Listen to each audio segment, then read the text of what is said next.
Welcome to the No Clipping Through the Net podcast with me, Oku. I'm joined here by Shocho, as always. We've got a couple of things on the board today. We were going to start off with a little exciting thing in the world of Marvel that dropped on... When was the episode out? Wednesday? It's Wednesday, right? Yeah, Yeah. Um, probably. so if you haven't seen Hawkeye yet and you're not interested in spoilers, there's timestamps. You can just skip to the next bit where we're talking about the Game Awards. So, I am, of course, talking about Kingpin and his arrival. Thoughts? Those are my thoughts. No, other than that, yeah, yeah, yeah. That's what I am, Oku. I Yeah, am yes. that's what I felt as Um, well. I was just like, uh, like almost hopping out of my seat when I saw it. there's so much Kevin Feige or Feige, Feige, yeah. Kevin Feige nose tapping with the whole Netflix Marvel series going on at the moment because there's we have Vincent D'Onofrio Donofrio, back yeah. as D'Onofrio, sorry, back as Kingpin, and all we got was Kate Bishop's grainy ass phone pic of Yeah. just this absolute unit of a man. Kate Bishop's little android fucking Yeah. pixel. Sorry, no, we're not Android. We can't say Android. We don't have the rights to it yet. Yeah, true. I'm gonna get sued by Google. Yeah, it's like we get a little picture, and he looks. I think the pictures where they like fattened him were fake. I don't think those were real leaks because he looks pretty much the same size that he was in the Daredevil. Which is very good because I like everyone that had watched Daredevil would have been like, yes, this version of Kingpin is the best, the most realistic looking one, and is still fucking terrifying. Because like he is terrifying. He does is a really so good job. scary. Yeah, especially with like spoilers for Daredevil again. I can skip ahead with this, but like there's the one scene where the guy interrupts him with his date with Vanessa, and he then just smashes the guy's head in with one of his SUV doors, and I'm just like, that's awesome and also Yeah, terrifying. it is And I so love scary. it. I think he was just written like so well, and I trust the Hawkeye writers to do a good job with writing him because you have so much good material to work off. Like he was in that show for 3 seasons, and 2 of those seasons he was very prominent in. You have like a multitude of scenes to go. All right, this is how Kingpin reacts to something. This is how angry he can get. This is how angry maybe we take him back a little bit because we're on Disney now. But you can like find a good balance, I think. So I'm Yeah. expecting him to be a pretty fun fucking character, and pretty much as scary as before.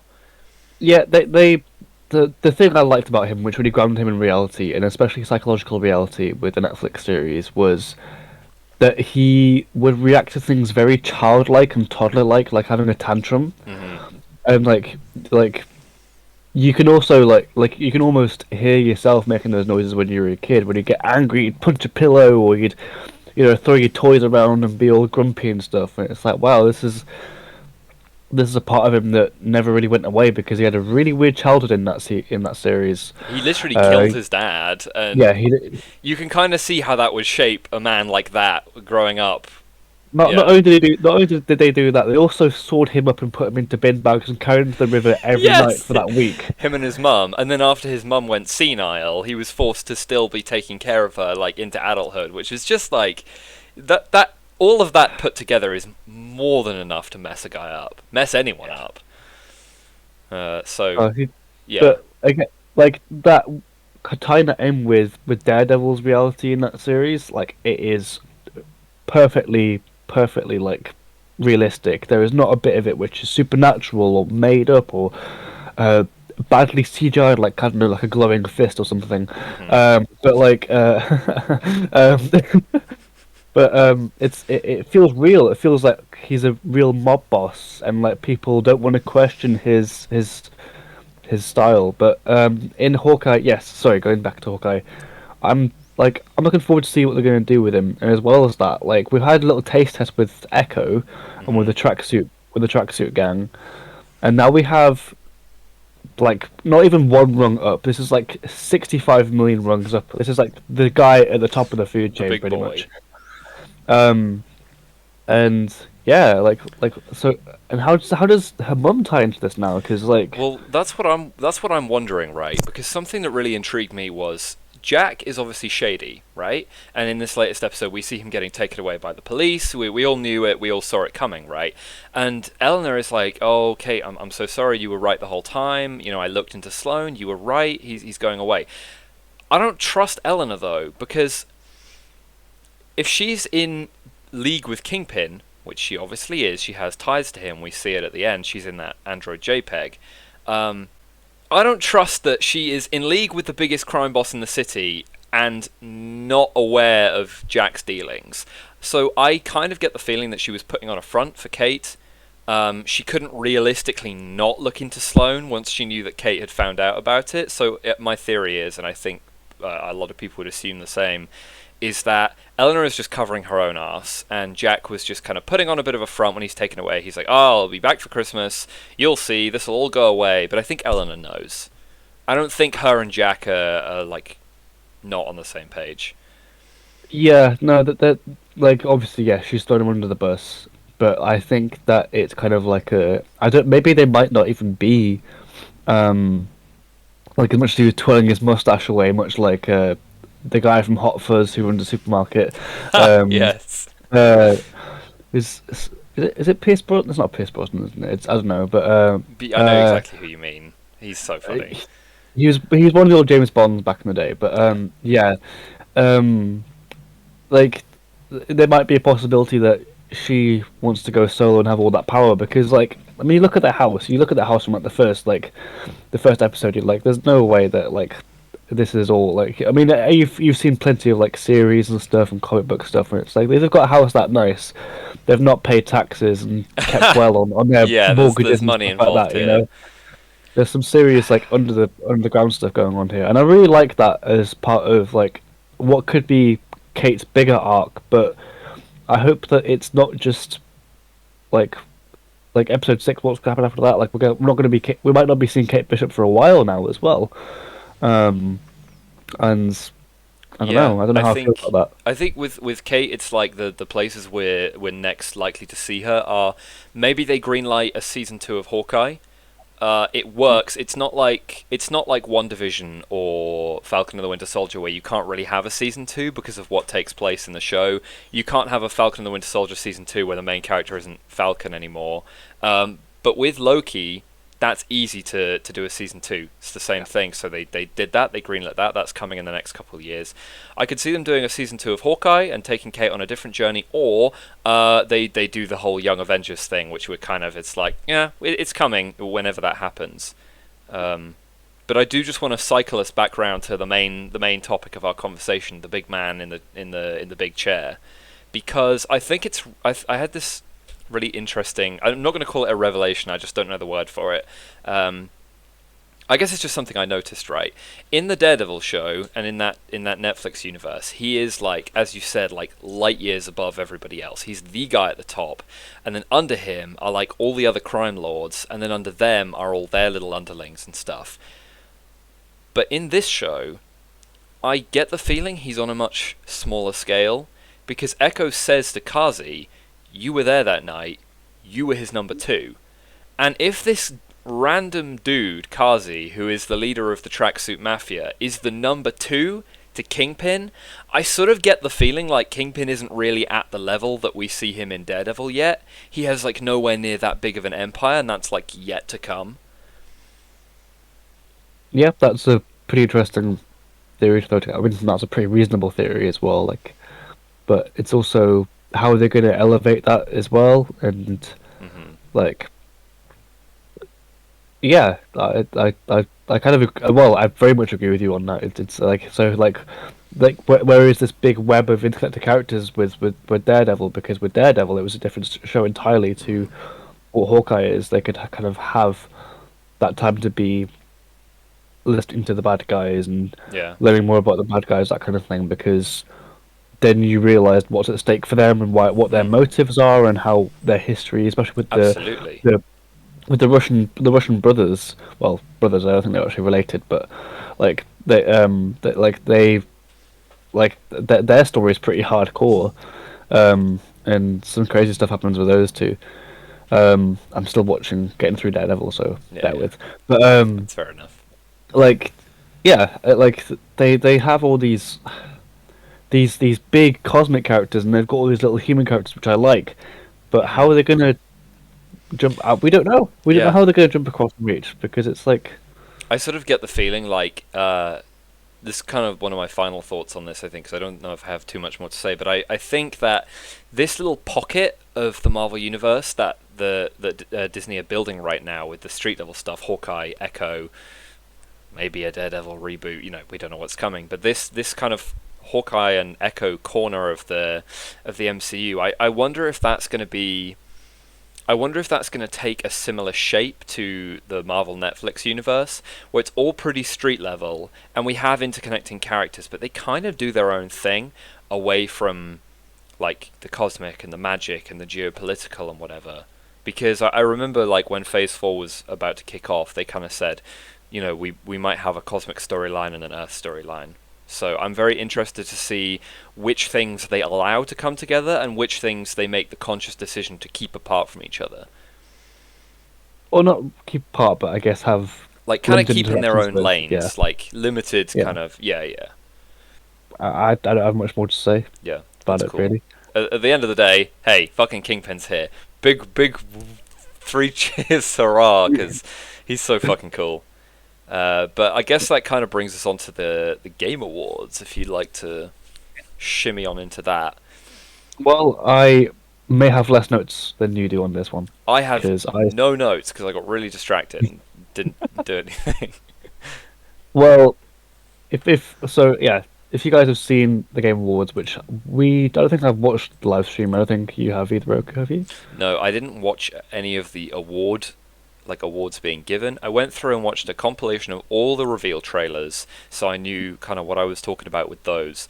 But in terms of the actual awards, I have two tabs up with all the nominees and then all the winners, so we can kind of just go through and pick Yeah, which ones we find relevant. I mean, we spoke about It Takes Two from last time. I kind of we both said that we don't really know much about it, but like, from having a little gander at it, like it's one game of the year, I think, isn't it? Yes, it has, yeah. Um, and like I just want to say that the art looks really cool. The idea of it looks really fun as well. There's some comedy stuff. I think it's like a couple that have like just broken up or gone through a divorce or I something. think so, yeah. They're in like a rough patch, but like this game is like it's like yep, they're meshed together and you've got to see the story. And I'm like, I like that. It's a pretty adult storyline for a kind of like a somewhat less violent looking game. It's cool. It's like, Um, what a nice thing to have win Game of the Year, because it's such an abstract concept compared to like, think about our previous Game of the Year winners. We had stuff like Witcher 3 win it, like back in 2015. We had Overwatch in 2016. We had, what was it last year? It was Ghost of Tsushima, I think, or I might not have won it, but it was some kind of big AAA thing like that. Um, and It Takes Two is like, I don't know, I've never heard of a game like that. Mm. So it's cool. It's cool to see something a little less on the sort of in the norm win the Game of the Year. yeah, I mean, that's all I've got to say about it. But it looked cool. It looked like I'm glad that it's won it. I think the developers can bring something cool. I guess if they've again, I have no thoughts on it. But Yeah. I actually want congrats. to. There's one that really jumped out to me off this list was best performance winner. So that was Maggie Robertson as Lady Dimitrescu from Resident Evil Village, and I thought that was really interesting. The other nominees were Erica Mori in Life is Strange: True Colors. I don't know who she plays. Jason Kelly in Deathloop, same thing. I guess maybe he's the main character. And Ozioma Akaga also in Deathloop. I guess maybe they're the two main ones.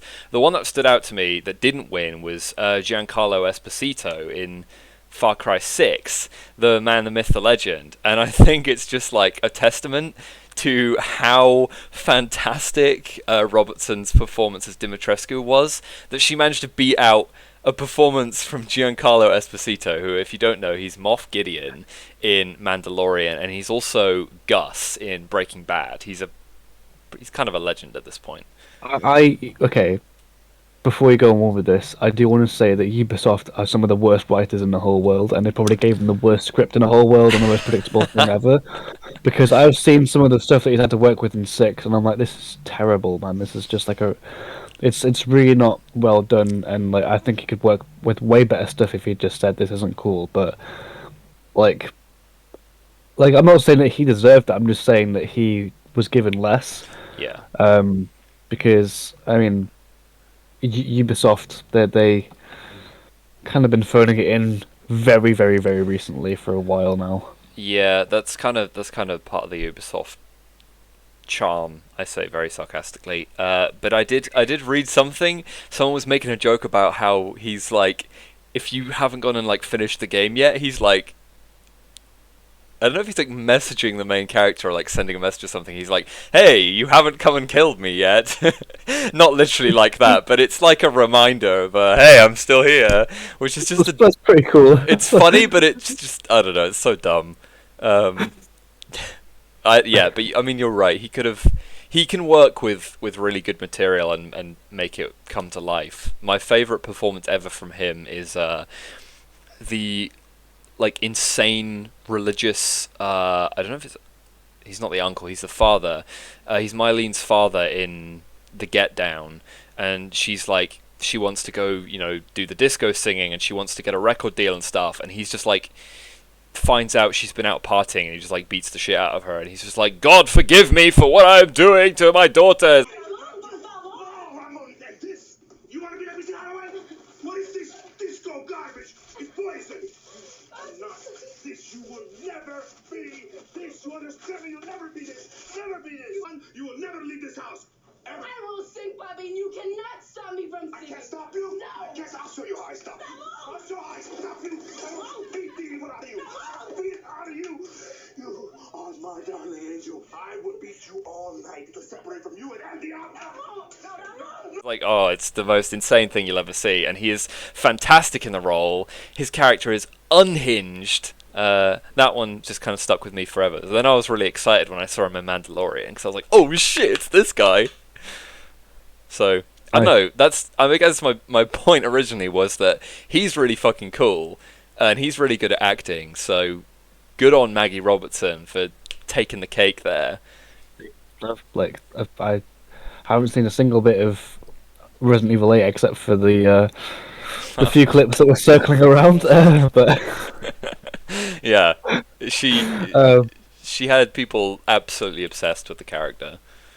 yeah, which is really good. I mean, Resident Evil deserves it. They're like the developers are insane. They know how to craft. I was trying to say create and craft at the same time. They know how to create a really like a good mishmash of horror and like narrative and stuff, and it's got this kind of goofy style to it. So yeah, congrats to Maggie Robson. Congrats to I forgot the developer of Resident Evil, but well done. It's Capcom, isn't it? I think it's Capcom. I was going to say Naughty Dog, but that's absolutely not correct. I can't even think what Naughty Dog make, but it's definitely not Resident Evil. They made Uncharted and Last of Us. Oh god, yeah, that's it. However, before we move on to the actual trailers and stuff, I've got some more stuff to say for the nominees. Yeah, that's for cool. I had a winners. couple things to go through as well on Okay, this cool. list. Sorry, I thought you were from before moving on. No, but no. cool. Okay, so Guardians of the Galaxy winning Best Narrative.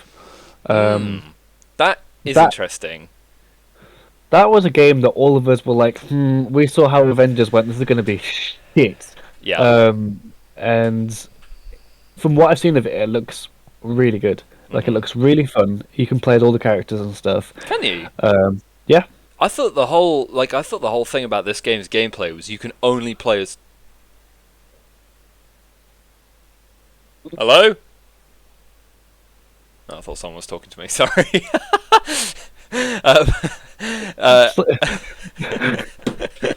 I'm being robbed.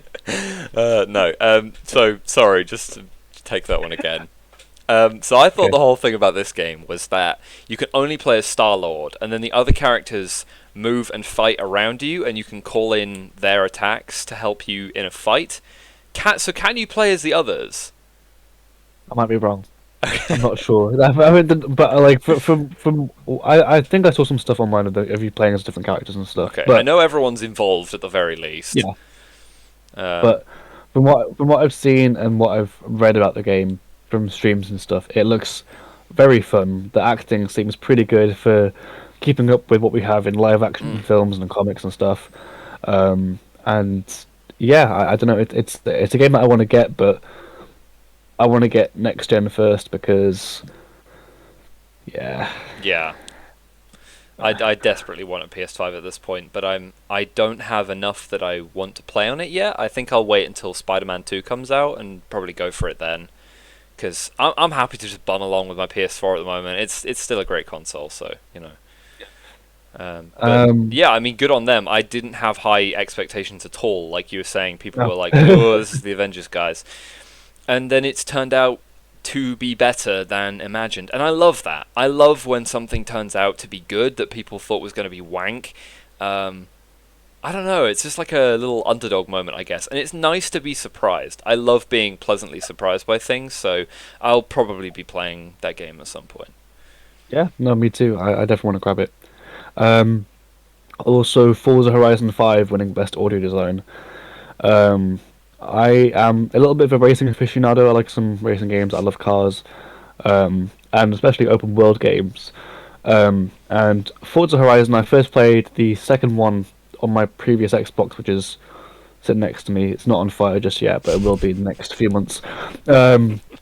But those games, like the developers of like the Forza games, are insanely amazing at their jobs. I don't know if you've ever played any of the games or seen any of the Forza games in motion before. It is the closest thing to real life we have in a video game at the moment. It's insane. That's pretty cool. I had no like idea the- about that, but I did see No. that not only did they win Best Audio Design, but they also won Innovation in Accessibility, which is cool.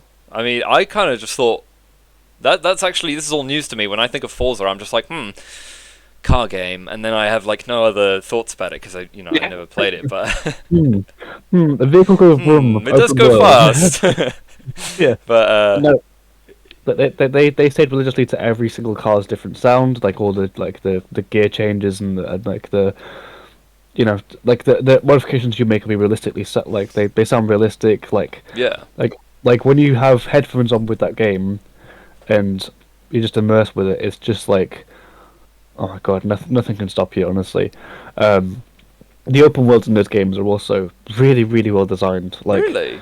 yeah, you had like a big mishmash of Europe in the second Forza Horizon, and then you had Australia in the third one, which was awesome. I absolutely loved Australia. You also had Hot Wheels DLC in Forza Horizon 3, Oh, which that's was cool. awesome.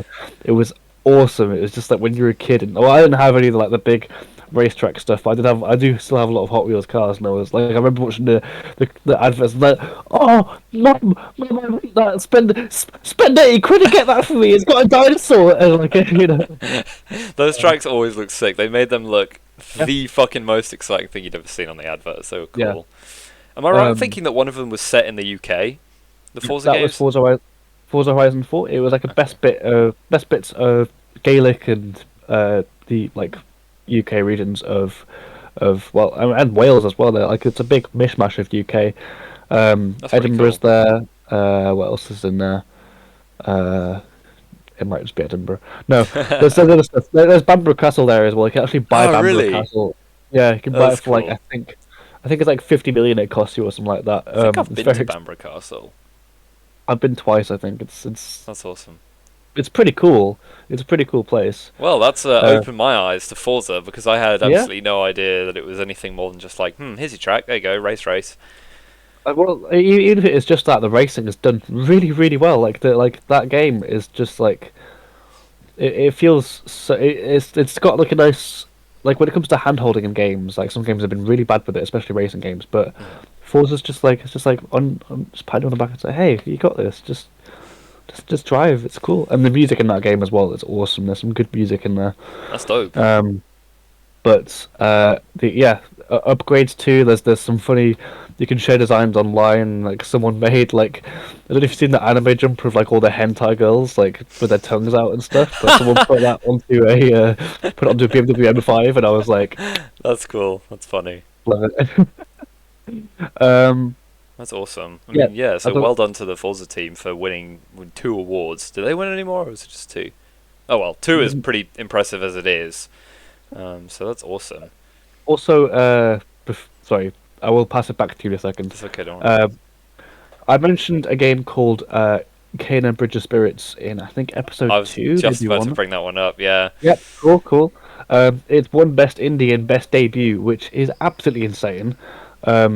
Like I'm by the way, I'm shutting myself off saying this game. I'm waiting to get a PS5 first, and I'm gonna spend like I think a good 400 hours playing that game because I can't wait. But I am super proud of Ember Labs. Like from what I saw on Twitter of like all this stuff, I was like, this looks great. I love the animation style. It looks really cute and like warm and fuzzy, but like also kind of like the effects look really well done, and like the vibe of it looks cool. But that's what I was letting myself see. I But believe you brought up Ember Labs as your something we'd like to say, right? For episode 2, is that your thing? And you kind of talked about them and the Majora's Mask thing, which is still just very cool. Terrifying so as well. yeah, it is. But Bridge of Spirits, the Ember Labs, they were the only award that I watched. Like I opened the video and I kind of skipped in to see when the trailers were coming on the big full like I don't know like VOD of the event, and I kind of thought, oh, I can't really be bothered to watch the whole thing. I'm just gonna watch the trailers. But I happened to skip into the Ember Labs guys getting their award. It's so cool to see like indie guys winning these big awards at the Game Awards. Like they get their first award announced and they're getting out of their chairs and they're like giving each other hugs and stuff, and then they get their second award announced. And Ember Labs have also won, blah blah blah, and they don't even like barely react to it because they're too busy celebrating the first one, and like then they just go up on stage and they do their little speech. It's cool. It's nice. It's nice to see anyone win an award, but compared to seeing like a big studio win an award, it's just a bit more special, you know. It's cool.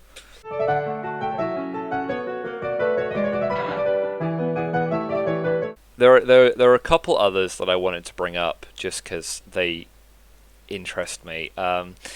One of them being the Content Creator of the Year. And now the people who are up for Content Creator of the Year, let me just find the list,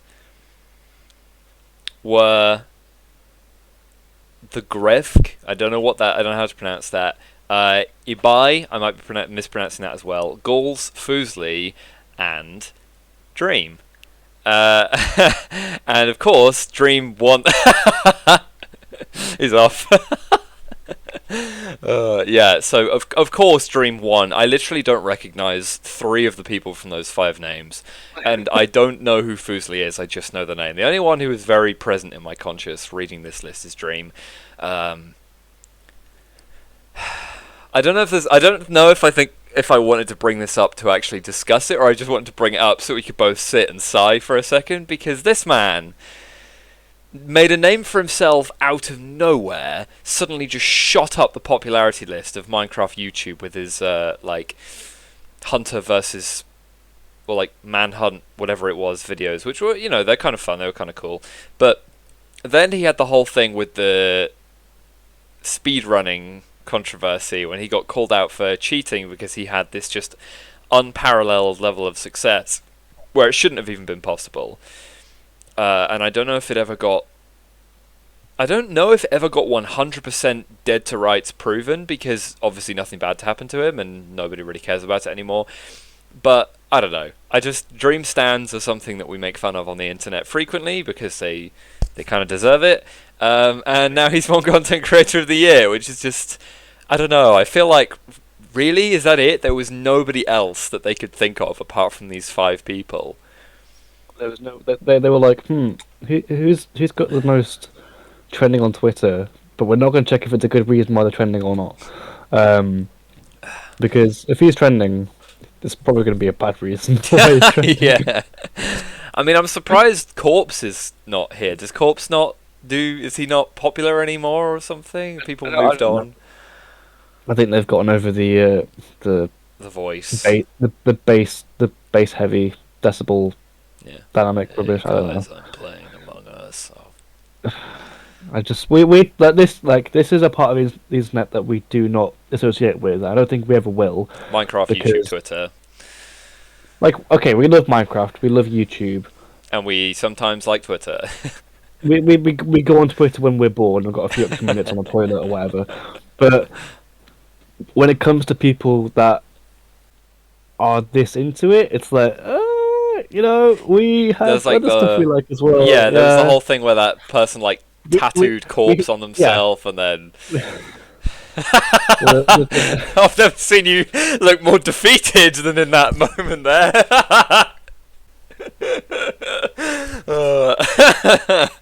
Yeah, no, I don't. If you like Dream and Corpse and whoever, then okay, people like what they like. But yeah, we're I not going to judge you, just- but we have put we haven't outright said, but we've put like just a little invisible barrier. It's about waist high yeah, between us and them. Yes. Like we're happy that they're there. Like they've got the lights on. They're making good money. They're doing whatever. Cool. We've got our own stuff we're doing. yeah. And if we saw them at a party or in town, we'd be like, "Oh, hey, you're a guy. Cool. I'm off to go take a piss. Yeah. See you later." Yeah. Um, It's like, I don't know. I thought it was, it's just a funny thing to bring up because he's been such a talked about figure, and now he's won the award, and I don't know. That's kind of all I had to say on it. Did he come up in like his merch? Yeah. God. Right. Okay. I'm done. I'm out of.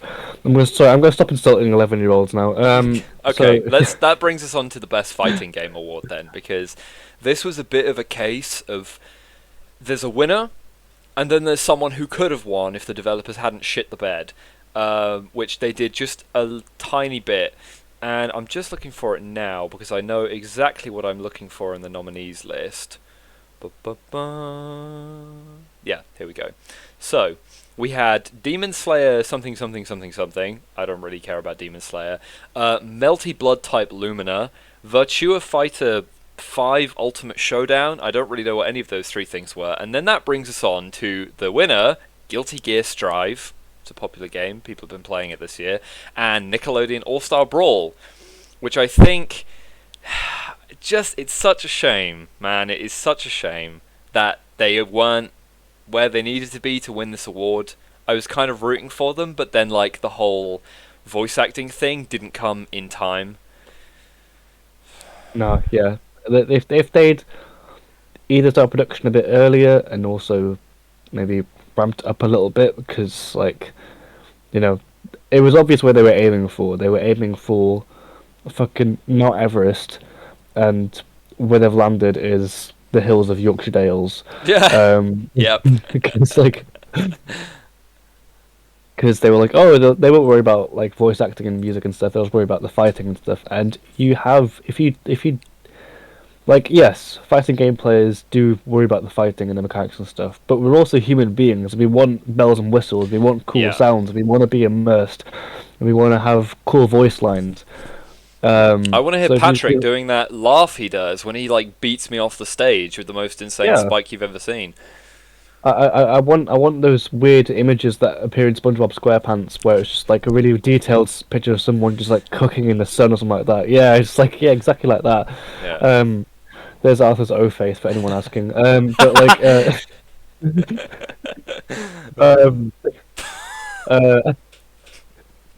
but like to be fair, the Japanese devs have been bringing it heavy. Like there, like Virtua Fighters I've heard of before, like because that's I've seen it on marketplaces and stuff. I've seen some of my friends playing it, and like I'm like, oh cool, this is a game that I don't care about, but cool, have fun. Yeah.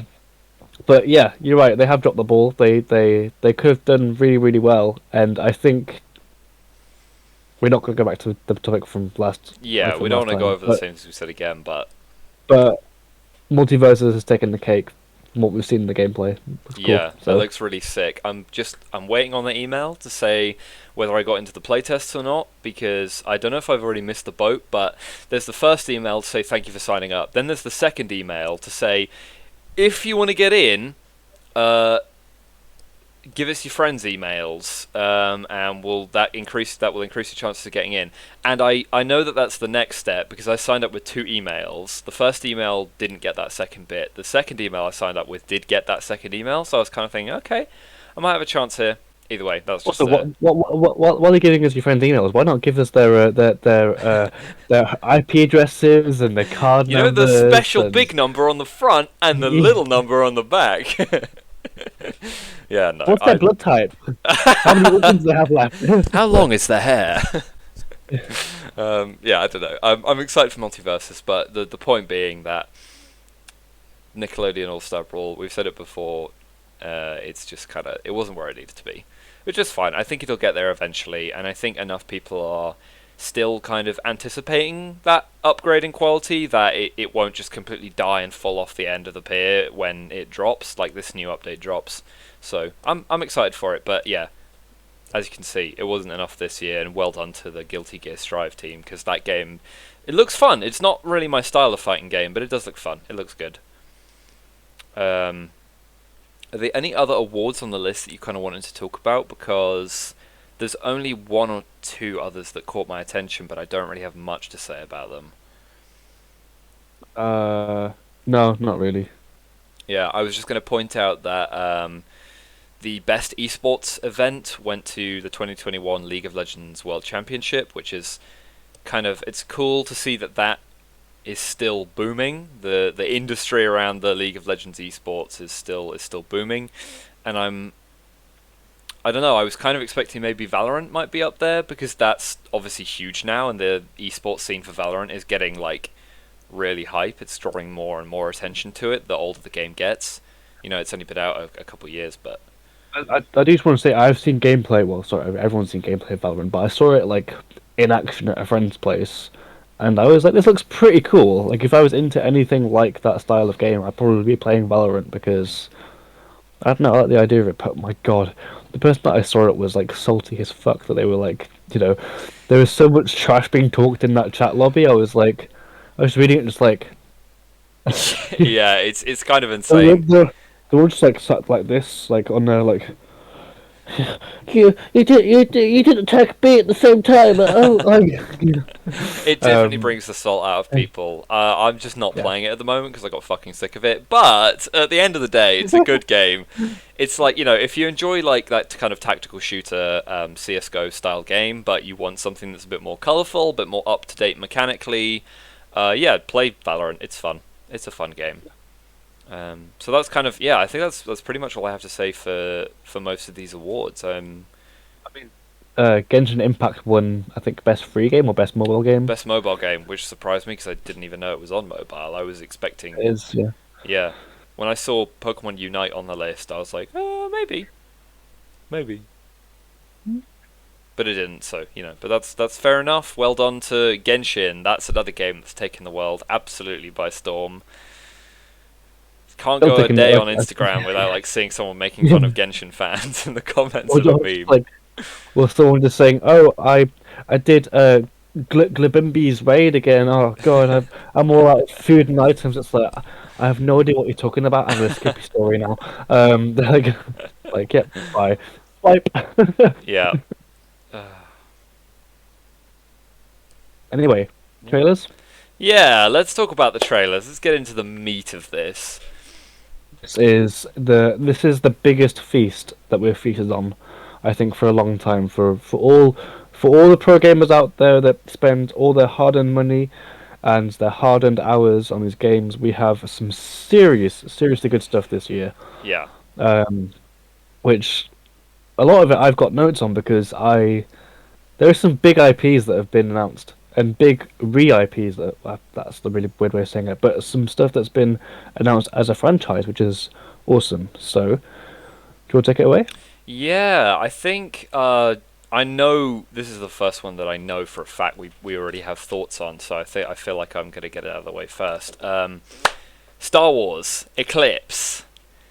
Big new Star Wars game, and it's one of the first new big releases since the EA contract ended. So EA can keep Battlefront 3, although I think that got cancelled. They can keep Fallen Order 2, which actually might be Okay, it might be a good game, but still, it's EA. And they can just get their grubby little fingers off everything else, because for anyone who doesn't know, in 2011 or 2012, I think it was 2011 because I think it was a 10-year contract. EA signed a deal with Lucasfilm that meant that they got exclusive rights to making Star Wars games. So anything that was going on back then with like all the old Republic games, canned. Anything that was like, what are those games? The one that you were talking about recently that you said I should probably look into. It's like 15 quid on Steam. It's the one about Darth Vader's apprentice. What's it called? Star Wars Force Unleashed. The Force Unleashed. Force Unleashed. That got canned as well, I believe. And there was meant to be like another game, but it just got thrown out the window. And EA started developing their own Star Wars games, which are like fine. They're okay for the most part. I think a reason, before we move on to the big meat of this, a big reason why the Force Unleashed games were canned was because Starkiller, I think is his name. Yeah.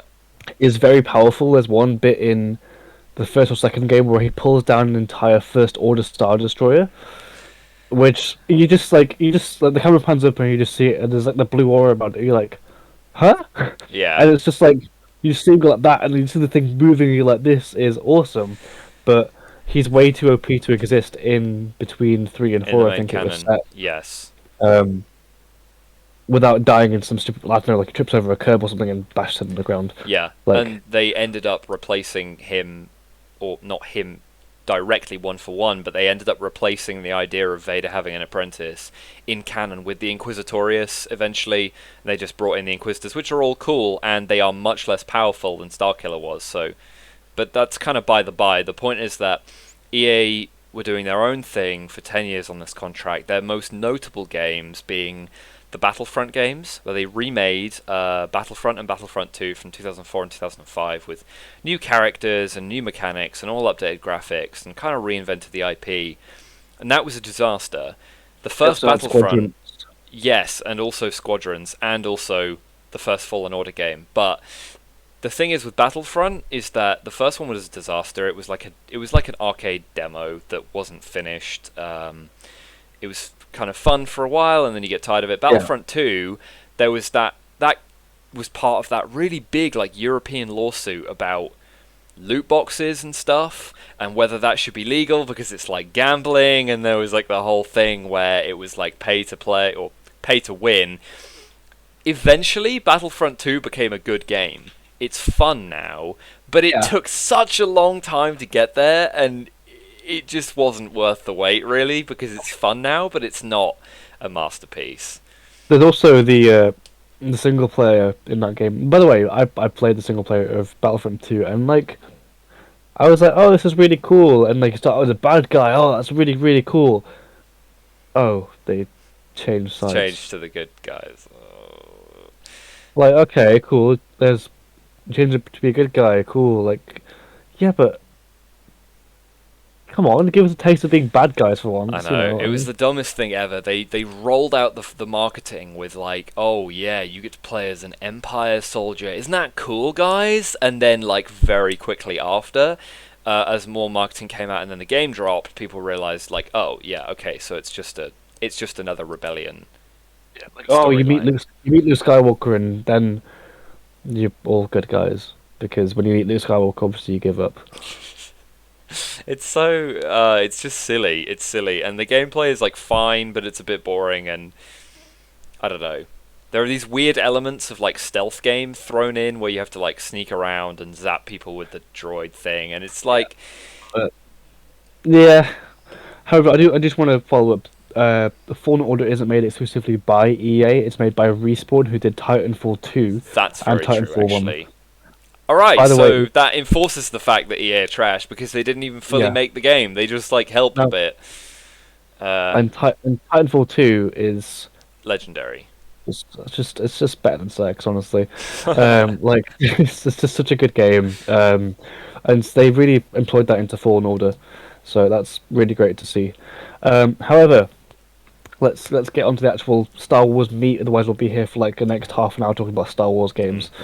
Star Wars Eclipse, which has come out as a cinematic trailer, looks really it threw the whole world by storm. Basically, it threw us by storm certainly, because you have like these weird Voldemort-looking dudes banging on the playing drums and drums. stuff. Yeah, and like okay, they know that we like the Mongolian sound of drums because they had like that song from Fallen Order, which was a bop. Yeah. But like you have like this weird world going on. It looks a bit like it feels a bit like you're in the Mandalorian, but it feels like a bit like you're in the prequels. And then there's this new battalion coming out, and they don't look like the Resistance or the Rebels. They don't look They're like the definitely First like Order. their own thing now, because Yeah, I mean the like, designs and everything. We've never seen that before. no. And then the thing that really zeroes us in on the time frame, which I think it's been loosely confirmed now that it is High Republic, isn't it? Is that we see a shot of Yoda standing in the Jedi Council room on Coruscant. It could be Yaddle. It could be Yaddle, but it wouldn't really matter. So yeah, okay. Sorry. No, it's funny. It's funny. Just threw me right off my. Yeah, okay, so we see Yoda or Yaddle standing in the Coruscant Jedi Temple Council room, which is, that's a time marker because that gets destroyed at the end of the prequel films. In the Jedi Purge, it's just ransacked by the 501st Order and the newly appointed Darth Vader. So we knew it was set before then, and because everything looks kind of different and we've never seen half of these alien races and armies before, we could kind of figure it's not set in prequel time, but before, and then it was confirmed after that this is High Republic era, which for anyone who doesn't know, that is kind of roughly 400 to 200 years before the prequel films, Phantom Menace, Attack of the Clones, Revenge of the Sith, which is an era I was personally really excited to see brought to life. It's the Republic at the height of their power. There are some comics about them if anyone's interested. There's, expanded Sorry, material. isn't it also the Jedi at the height of their power as well? Yes, sorry, that's it. The Jedi at the height of their power, and the Republic is in a really good place. There's no Empire or anything. It's like a really golden era for the Jedi. And that's just an exciting time to have something set in. We have enough material now about an evil empire, the First Order, blah blah blah, whatever, and then there's the rebellion. I like seeing the Republic in action, so this is cool. I don't know how you feel about the High Republic, but yeah, I'm just very jazzed about it. No, I mean, we were texting, me and Oku were texting pretty recently, and we're on about where Mandalore was placed and where the web of interconnected stories all fits in, that kind of thing, and will the Mandalorian play into this, and will whatever. Mm-hmm. And I found Wikipedia. I never really looked at Wikipedia before, and I was like, well, I'm going to spend the rest of my life on here. But yeah, we were doing digging. I was chatting to both Oku and some other mates that were also big Star Wars fans, and I've really got into Star Wars recently. After watching the sequels, I was like, okay, they're enjoyable films, just not enjoyable Star Wars films. But hey ho, that's what we're dealing with, and that's the direction they're going in. Yet I think they're trying to say sorry by giving us some seriously good Star Wars content. But they've Mandalorian came out, and I was all over that. I've worshipped that. I think I've married that as well. It's a piece of art. Especially I'm married to. I'm going to edit a little ring. Yeah. But it's not going to fit into my head. Just to bring it around. Yeah, it's just like a white JPEG box. But yeah, no, that show is artwork. The first season especially is literally art. I love it to death. Yeah. Music, cinematography, the story, the character writing. It's all the Western style of it, of the cliche of him opening the door in the canteen. Everyone who dis? Yeah. But yeah, we have this story that is going further back into the history, and I've said multiple times that as much as I love this main big fat feast, 5-course meal, 9-course meal even, of all the big stories, the Skywalker saga, it's great, it's cool, but we want to we want to have more. We want more stuff, but from before or from after or from wherever you can throw it from, or stuff that might even be part of the Skywalker saga, but actually might not take place in the actual films. Yeah. I'm not talking about taxing trade routes and making blockades in the Phantom Menace. I'm on about like Outer Rim stuff. shit. Yeah, like Outer Rim stuff, like how the kyber crystals actually were found, how like all this kind of stuff became. But what we've got with Eclipse, it looks cool. We have some cool characters. We've got some people training, I think, with lightsabers as well. That was a clip of that as well. We've got someone born out of some weird black sludge that I think made Ronan the Accuser. Yeah. Like this looks really interesting, and it's made by the developers of Heavy Rain and Detroit Become Human. I'm not going to bring up Until Dawn because it was crap. But Heavy Rain was this really cool murder mystery thing, and it's very famous for that bit. Yeah, because oh my god, that clip is hilarious.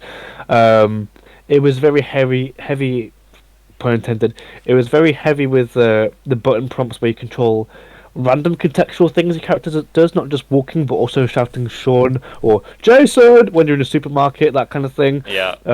Because everyone who's ever been to a mall or a big outlet of shops knows that you're going to lose someone if you look away from them for like 2 seconds. Yeah, Google or go on YouTube and search Heavy Rain Sean, because that clip Yeah. is just so fucking funny. The scene is playing out and the button prompt just keeps appearing to go Sean. Even though Sean! Sean sadly dies, I think. Yeah, Like, that's I think so. Sorry for anyone who wanted to play Heavy Rain, but it's an old game. You can get over it. And then and then Detroit Become Human, which was the absolute cream of the cake in 2018, I think, when it came out. Yes, I think so. I was all over that. I loved the music. I loved the art style. I loved this weird kind of. It's set in 2036 or 2038, I Something think. like It's that. set. I've not played it myself. Oh, hang on.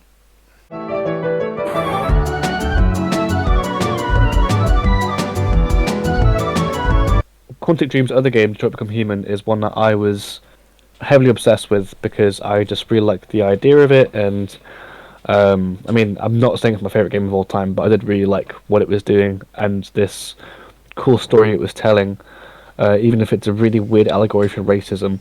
But cool. It's still a cool game. Yeah. It's got a good narrative. It has these little magazines that you can read, like about like polar ice caps melting and like stuff like that, like stuff that would make sense in that, like that is pretty foreseeable in our world. Sorry, just to reiterate, it's set in 2035, Okay. not 2038, which is not long from now. That's kind of scary, but it's not long from now. Yeah. 15 short years. But yeah, it like again, it played into Quantic Dream's regular kind of contextual button presses to do certain things, and you had to like contort your hands to be pressing every single button on the controller. And yeah, so I'm comparing. Well, I don't want to be comparing anything yet because I don't want to assume stuff. But at the same time, all we have to compare about from their previous games is Heavy Rain, Until Dawn. I believe Fahrenheit Indigo Prophecy. I think they maybe did that one. I'm probably wrong about that. But and that as well as that Detroit Become Human. Like there is some. Oh, sorry, Beyond Two Souls. They did that as well with Elliot Page, and Willem Dafoe, which was. That's cool. It was a really cool game, but David Cage was a real asshole about a certain thing. They did a really uncool thing, which, yeah, basically, all we've got to compare about with this is like how are they going to do it? How are they going to, like, is it going to be like a like Disco Elysium where you kind of just chat to people and kind of have like certain like like hidden mechanics of like how far you can get through things, I don't know. So just based on, because you've played more of their games than I have, if we're looking at what kind of genre this game might be, hang on, I'm getting an echo here. Yeah, okay. But yeah, so just to go over, just to reiterate what I was saying before the thing crashed out. what genre are we looking at here for this game? Because when I see big new Star Wars IP, I'm thinking, all right, this is going to be like a big RPG. It's like maybe first person or third person, like Fallen Order, and you go through adventures and you take down bad guys. But actually, looking at the developer, what could we probably expect from this? I have no idea. This is what's like really grinding my gears at the moment. Is we have tons of Star Wars action games. We have loads and loads of them, and I think this like well they've said this is going to dip between action and kind of story narrative stuff, which Okay. is good. They're good. They're very good at doing action because the action of Detroit was really well done. All the stuff with Connor where he was doing like parkour and like where like there was so basically the idea of Connor the android was that he was a detective who could like Mm. interrogate, and there was so the game starts out with a hostage situation where an android who was employed to babysit this daughter of this family is taken a hostage because it's gone off from its source code. It's become a deviant, Okay, yeah. and is trying to kill it. It's stood on the edge of this giant penthouse in Detroit, and it's holding a gun to her head. And Oh my god. Okay. you have to investigate this crime scene to find out, like what the relation is, and if you can somehow defuse. Well, if how you can defuse the situation, either by killing the android or by arresting it. I think you end up killing it anyway.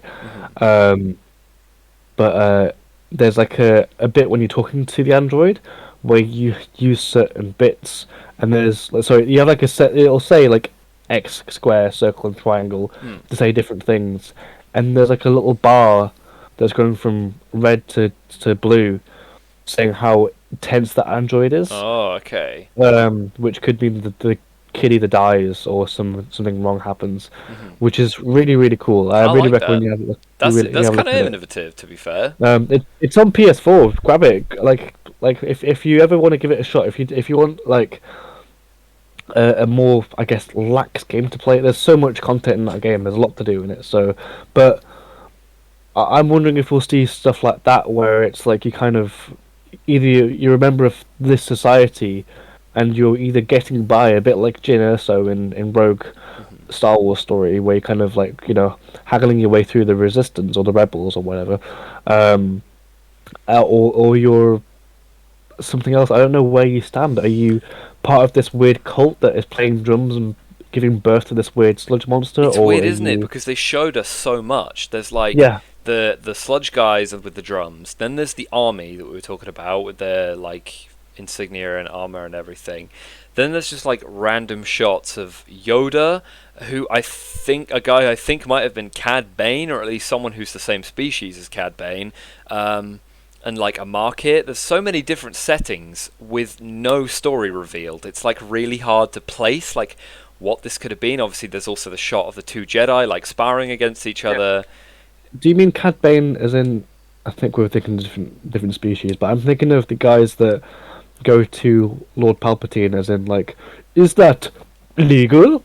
In the Phantom Menace, They are Nemoidian, I think. Cad Bane is Ne- not a Ne- Nemoidian, but I don't know what species he is. Neimoidian, I think, or Yeah, Neimoidian. something like Yeah. that. But Cad Bane is he's the bounty hunter from Clone Wars. He's got the hat and the stuff, hat, and right? he's like blue with the red eyes and stuff. Yeah. So I don't know. I don't know if that was him, but he was very prominent in the camera, and he looked like him. So yeah. You don't know. There's just so much stuff. It's like not only can you not place what genre the game is going to be, but you have absolutely no idea what the narrative could be, apart from the fact it's going to involve these different things. So it's very Well, exciting. I mean, it's taken up a lot of this podcast, so you can tell we're excited about it. Yes. Yeah. Um, So should we uh, move on to talking about a different yeah. game? I don't know if you have more to say about this. no, I think if we keep going on about it, it'll be like, oh, I know what's gonna be. I know what's gonna be. I know what's gonna be. Yeah, yeah. But I think you're right. all I can say is I love these developers' games.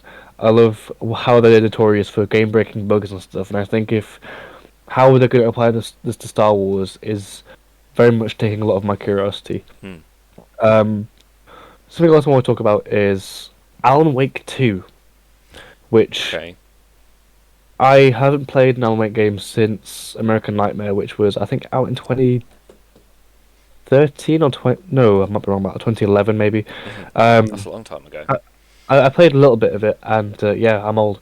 And I really like the kind of the horror, the horror story vibe of it. There's a I don't know if it's in the first or American Nightmare. I think it's an American Nightmare, where you go to this diner, which is a recreation of the Twin Peaks diner. If you've ever watched Twin Peaks, I haven't watched it, but I know the It's reference it's David making. Lynch, right? Yeah. Yeah. No, I've never seen it, but I know kind of a little bit about it. And yeah, this looks cool. Like that, there's this cool shot of the camera panning through all these streets and stuff, and then we see this older, more kind of broken Alan Wake, and it's like, oh wow, this looks awesome. I'm just excited for it. So, for those of us who have no idea, what actually is Alan Wake? I have no idea. I can't tell you. You're just excited because of the trailer?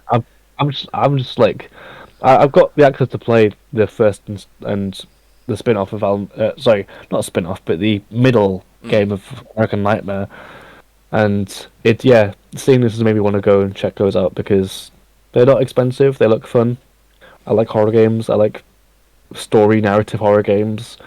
Yeah. That play into psychological kind of effects. So, I remember a mechanic in American Nightmare, which I believe was in the tutorial, Right. where you just where the flashlight you use is really effective on monsters, but you only have obviously certain ammo for it. So Yeah. I like that. Oh. That's a cool mechanic. I know. I remember being intrigued by it because he looks cool. He looks like a mix of Jared Leto's Morbius and Keanu Reeves, which is just, I don't know. It's a cool look. Guy's name is Ika Vili or Elka Vili. I'm not sure how you pronounce his name, but that's apparently who is the one who is lending his looks quote to the character. So pretty cool. Senua's Saga Hellblade 2. Have you heard of the first of this game? I don't think so. It was one of those Xbox games that came out that was like, okay, we're gonna kind of make a staple of what our limitations can look like, and this game wasn't just that. Oh right, I remember this. It was also, I believe the character you play as has schizophrenia. Okay. And you can, in the trailer, you can hear her different voices whispering to her, which is just really cool. The trailer looks amazing. It's like 5 minutes. It's not just trailer stuff; it's also gameplay as well. Oh, is this that really long one? Which is Yeah. very grey, and then Like- the dude gets set on fire. Yes, yeah. Mm. This game is also using Unreal Engine 5, which, yeah, this looks amazing. Like there's a bit where they're in fog and dust and stuff, and I was just like, this looks awesome. It does look cool. I watched a friend of mine play the first, and there was this cool mechanic of whenever you died or got injured, I think it was whenever you died, there's this black sludge going up your arm, and if it got to a certain point, you'd actually, I think, have to start the game over. I don't know if I'm probably wrong about that, but there was That sounds cool. some cool mechanics going on, and the combat looks really difficult in it, and I was like, this looks awesome. For anyone who doesn't know about Unreal Engine 5, I just thought I'd kind of just give a little bit of context. So Unreal Engine is a game engine. There are a lot of games built on Unreal 3. That's a very popular engine to use. But the latest one that's being used for the new gen of Xbox and PlayStation, or is it just an Xbox thing, or is it just all new gen? I think it's all of it. All new gen, yeah. So that's Unreal Engine 5. Very realistic. If anyone's interested, go and look at the Matrix demo that they did on YouTube. Insane. It's fucking mind blowing, and it's something you said on stream the other day. It's not that it's getting hard to tell what's real life and what's game, but it's getting harder. If you look at it, you'll see what we mean, because that shit's so fucking realistic. It's crazy.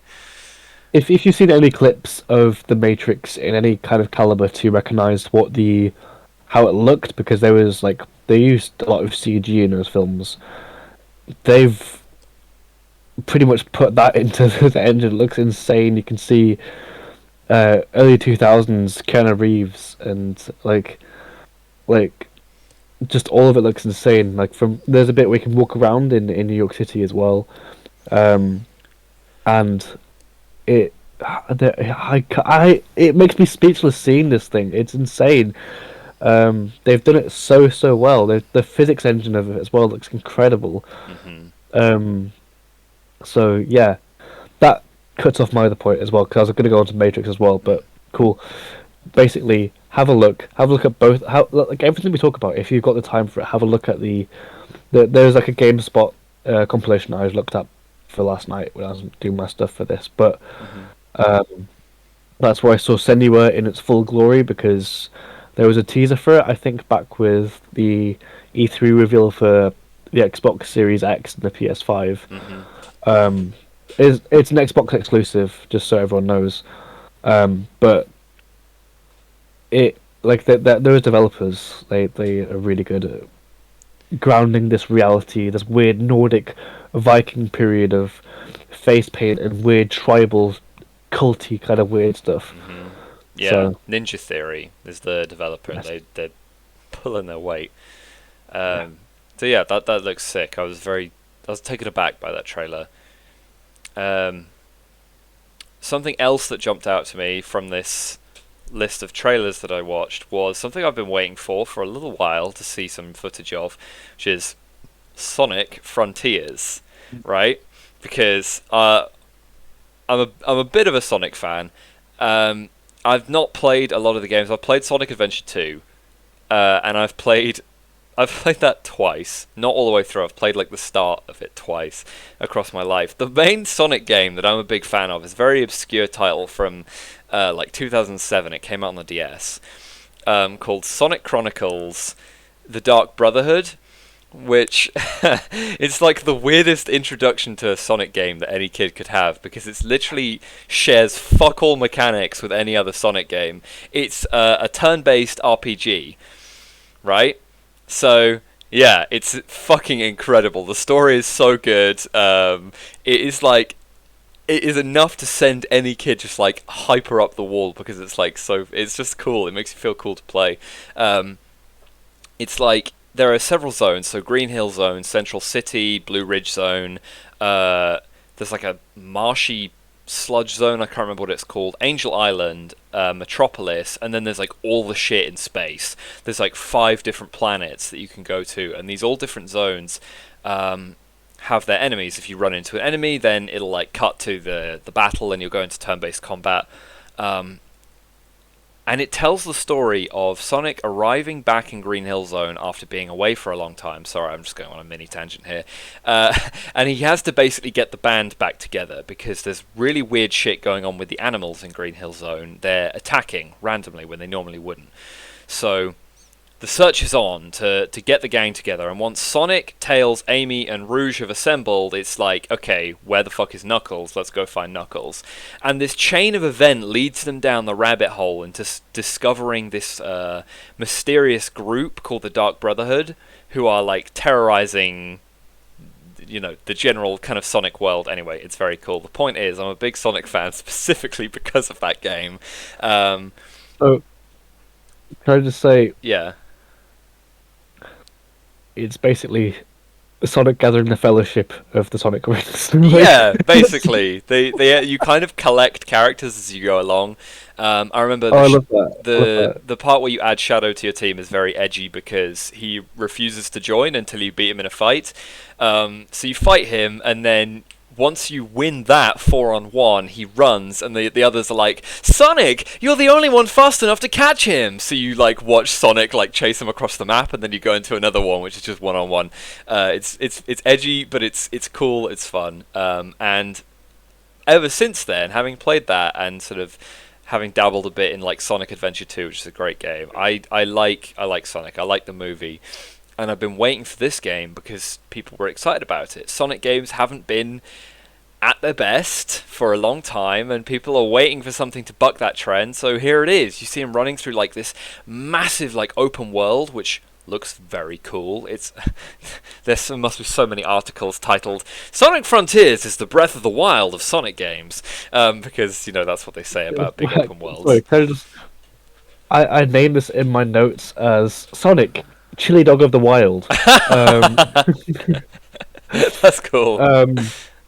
I mean, they do have good reason to fold their arms and be like, "Ha! This game was like this game." Like, because I mean, some weird spire grows out the ground, and there's some weird malice-looking monster attacking Sonic. So yes, they have, they can draw comparisons. True, It's true, cool. true.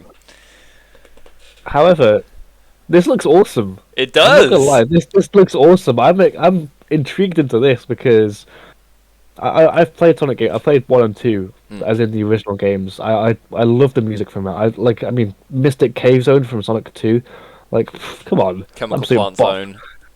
Chemical Plant Zone. Yeah, that's a good one. That's a good map as well. I'm just playing that on my Switch. I absolutely love it. Nice. And yeah, I've always liked.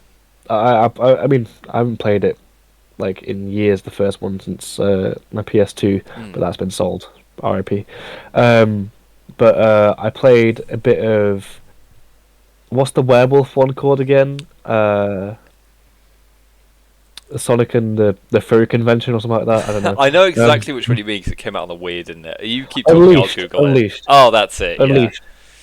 I remember playing that, and I was like, "Oh wow, it's the new Sonic game. It's really fun and cool." And why is he a werewolf? Why has he got really weird long stretchy arms that he can swing from poles from? Yeah. Okay, cool. Was that game good? Because I never played it, but I always wondered, like, was that game good? Anyway, Sonic Frontiers looks really good. Yeah, I mean, I kind of figured because that was in the era of Sonic games being a little bit iffy, so it's kind of, you got to expect it to be a little bit dodgy. But yeah, no, Frontiers looks awesome. The only thing we've seen from the trailer, sorry, is Sonic running. What we can assume is Green Hill Zone, which looks gorgeous, and this giant fucking robot thing that's coming up and attacking him. That's all we've seen, but it looks good.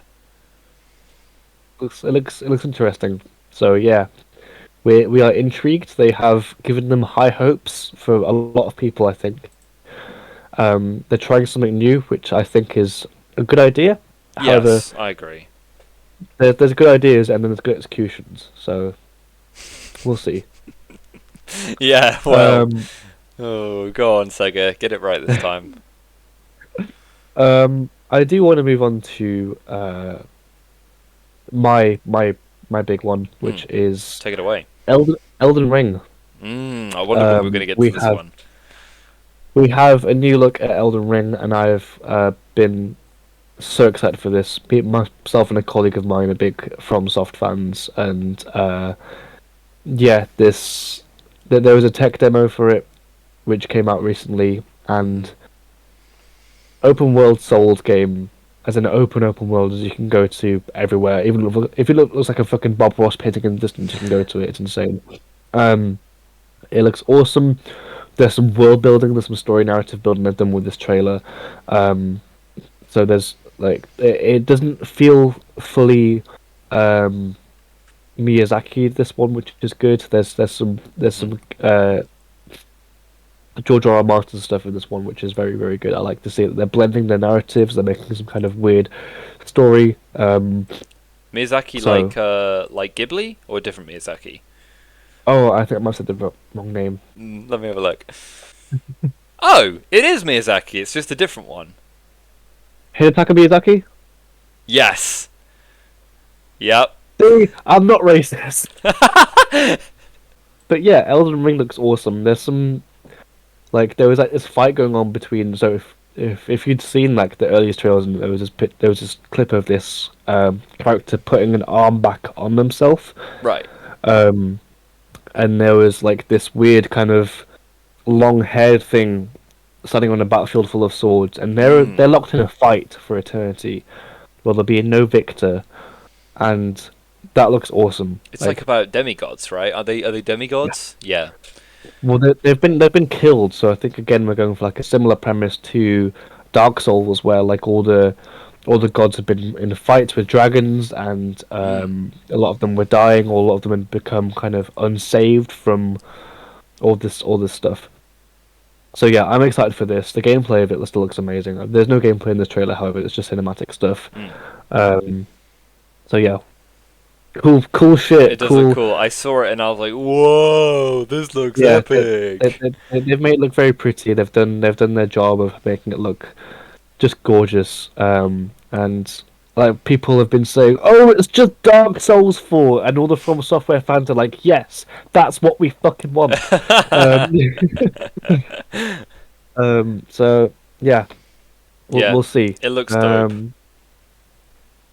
Anything else you want Yeah, to? I had a few things more on my list, but there are a few of these things I don't particularly want to talk about. I just thought they were cool, like Tunic. I've written down some that I don't even remember, like Nightingale, Planet of Lana. So they look cool, but I think something that was very interesting to me was getting to actually see some gameplay from the Suicide Squad game this time round. Because the last time we saw it, it was just the cinematic reveal, which was very cool. It got me hyped. It got all of us hyped about the game, and we found out that it's set in the Arkhamverse, which is cool, because that's, return to a world that we've all been playing in since like 2011, I think Arkham Asylum first came out. Or 9, wasn't it? no, yes, it might have been actually, because I think 2013 was Arkham Knight, right? No, 2015 was Arkham Knight. You sure that wasn't just the PC port? No, maybe you're right. I don't know. Because the new gen dropped in 2013. I thought it came with it, but you might be right, actually. Google it. Yeah, Google it. Let's have a look. it is 2009. Yeah, Asylum's 2009. This is 2011. City Or- was 2011, and then And then Origins was 2013, I think, and then yeah, it was, and then then Night was Night, I think, 2015. Cool, you were correct. see, I'm a man of intelligence. Thank you very You much. had it in your noggin. That's it. Guys, thanks to Honey, I have become so much more smarter. That's I use discount points to buy myself a brain. no, I meant like actual honey, and it's like I just unscrew a jar and just drink it all, and just like stare at me like this fucking dude. Support local bees. Yeah. Anyway, so it's a return to a world that we have been playing in for a long time. The Arkham games are very cool, especially the trilogy. I've not played Origins, but the main trilogy is very good. And when we saw this trailer, we were all thinking, okay, 4 characters, that looks good. The enemies are all sick. It's literally the Justice League. And I thought the concept sounded good. Like, you have these characters and they all do slightly different things, and you can play as either one of them. There's going to be co-op that's fucking insane, off the charts, cool, and yeah. And then, this time round, we get to see them... Hang on, I'm getting that echo again. Talking about different characters. Yeah, and- so this time we got to see some gameplay, and the thing about it that has me absolutely just so excited is that they followed through on what they showed us in the cinematic reveal. You can leap across buildings and like do a big double jump and then slingshot yourself or like kind of grapple. Harley has like the grapple that she's swinging on. The boomerang guy, what's his name? Captain Boomerang, is that it? Yeah, I love that name. He's got some awesome like traversal boost things. King Shark is eating people's heads. It's cool, right? It's like you could have just phoned it in. You could have shown us an awesome cinematic trailer and then dumbed the gameplay down, but you didn't. We can like leap across buildings, shooting like the whole time. It's just I don't know. It makes me excited. Rocksteady don't play around. We already know that from playing the Arkham games. So yeah, I'm very much. I have faith in this. They played around a bit with Arkham Knight, but a little bit, but for the most part, pretty good. Yeah. This game looks like Crackdown and Sunset Overdrive meshed into one lovely, beautiful mess. Have you played either of those games, mate? I have not, but I've So- heard good things about Sunset Overdrive. Never heard about what's the other one you said? Crackdown. Yeah. So Sunset Overdrive, yeah, it's like open world, bright, shiny, cool, pretty game. Whereas Crackdown was like all dark and you're in dystopia. Okay. But yeah, both have like this where you can just leap. Well, Sunset Overdrive less so. It's more kind of like you can just roller skate across all like the telephone lines and stuff. Oh Whereas shit. Crackdown, you had a suit which would upgrade if you found like agility orbs and stuff. And so as you collected more, your level would go up. And you do Okay. races and stuff. And so as your level went up, it went up to like 6 levels, I think. And then you could literally just like glide, That's or like dope. you could jump an entire like block or whatever, that kind of thing. It's insane. I'm just having a So look at the Sunset Overdrive gameplay trailer from all the way back in 2014, just to kind of get a picture of what you're talking about. It looks cool. yeah, the game is awesome. It's really funny. And yeah, I think you'd enjoy it. The issue is it's not on PS4, so sorry. Yeah, I'm gonna have to buy an But Xbox. or you could just come over here. True. You can go over where we have to, but deep over. um, um, but yeah, no, you're right. This game looks awesome, and the more I see of it, the more I want to buy it straight away and just play it right now. So yes, Yeah, they're on some 100%. good shit. Um, Cuphead, that's something that I'm That looks cool. very interested in. Like the I've never trailer, played Cuphead, but like, it looks cool. the trailer that came out very recently looks awesome. I love the little puppet. I love that you can see the little strings. I love that the little scene of the boat in the sea, and you could obviously see it was like someone just like waving this little stick around, and Yeah. like I'm like, this is adorable. And I love the narration. It's like, "Hey, welcome to DLC Island." And, Yes, it's like really- the transatlantic or whatever the fucking thing's Yeah. called. Yeah. And yeah, the gameplay looks awesome. There's some cool new boss fights that we've got going on. There's, I mean, the 2016 like the game that came out is still one of the best. Like, it's like the Dark Souls of platformers. Everyone's called it that, but I absolutely agree. This game is hard as balls. Well, Yeah. balls not really hard, but still, like the music is insane. Like I'm a massive jazz fan as well as being a metalhead. I absolutely love jazz. So hearing all the kind of the ragtime, even elevated in this game, I'm just like, I cannot wait to not only play this game and worship it, but also have a soundtrack on Spotify and just blast it all the whole time. The music in the first game, there's some sick piano solos. There's some awesome like drum fills and some like they recreated, they did everything they could to make it as analog as possible, That's which pretty was why sick. it sounds so. Which yeah, it's why it sounds so 1930s. It's why it sounds so kind of like tinny and like Dude, I think we need to play Cuphead. I think- you can come around. I've got 2 controllers. Let's do it. We should Let's do do it. it. It'll be Alright, guys. Well, I'll get What? back to you once I've played Cuphead. I'll yeah. rant about it on here. I know, I think because you'd I've really heard, like it. yeah, like I've heard bits and pieces of the soundtrack, and I think it looks cool. So, as someone who has never played Cuphead but thought that it looks cool, I was pleased to see it getting DLC. I was like, okay, I know I have friends who like Cuphead.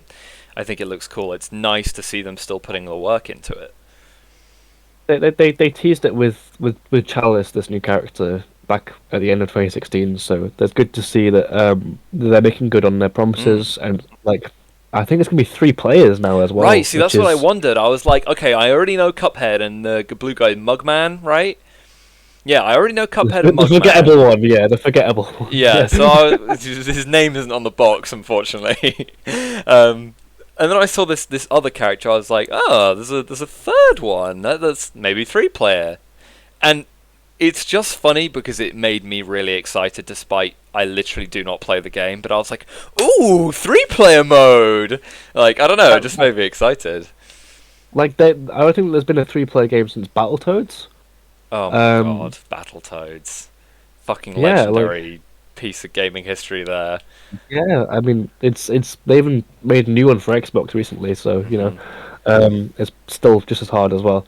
So yeah, I've convinced Oku guys we're gonna be a Cuphead only podcast. Sorry, yeah,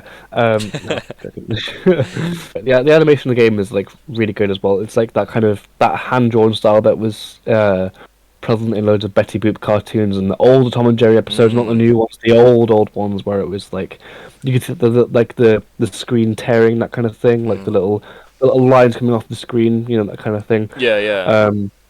Like It's very that cool. kind of style. Yeah, they've really like made good on the like the vibe. It's a passion project, and it's only 16 quid. That's the best part of it. Really? It's only 16 quid. Yeah. Does it have online So multiplayer? it might, but I think it'd probably run a lot better if we're playing on Switch as well. It's going to run like ass. True, true. So I think it is just couch multiplayer. So Okay, I was um, thinking we could stream it, but yeah, no. probably better that. Well, I mean, like once we start doing stuff sat in here or sat at yours, whatever, it'll probably be a lot better. True, true, true. So anyway, Cuphead, awesome. Have a look at it if you haven't already, and if you haven't already, give it a buy, give it a shot. I think you'd really like it. Fuck yeah. There was one that another game that I kind of wanted to touch on, Forespoken. Did you see this Yes, I've heard about this because one of the developers said something slightly problematic in an interview, but I don't know anything about the one? Did they say actual it's game itself. problematic? Huh? What did they say? I'm gonna just get it up so I don't misquote the thing and make a wee fool of myself. But tell me about the game because I don't really know anything about the game itself. Well, I saw it and I was like, this looks really cool. There's some kind of like this girl's appeared out of nowhere. Also, we have Oh, wait, sorry, just to interrupt. Is this the one where at the start of the trailer she was wearing like regular Earth clothes and then she's like thrown into this like fantasy world? Magic World. Yeah, are you wondering about a different game No, I just or? no, Okay. I just suddenly remembered like because I googled it and saw the front cover. I was like, oh, hang on, I think I remember this one. And the lead is also I might be pronouncing the actual shortened phrase, but like they're BIPOC. They are like they're not white.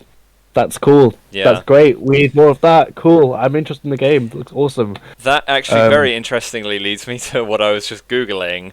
Cool, take it away. Let's Yeah, go. so the title of this article says, Forspoken developer raises eyebrows for describing game's black protagonist as having hip-hoppy walk. Because so this guy's sitting in an interview, right? Let me find the... She's got all the exaggerated swagger of a hip hop teen. Like Yeah, like, Spider-Man vibes. God, whatever happened to that guy? Anyway, so dead. it's the BAFTA-nominated performance director Tom Keegan, right? So he says, I think this is really a story about tribe and family. When I'm first starting a project, I think really deeply about the big themes, blah, blah, blah, going in.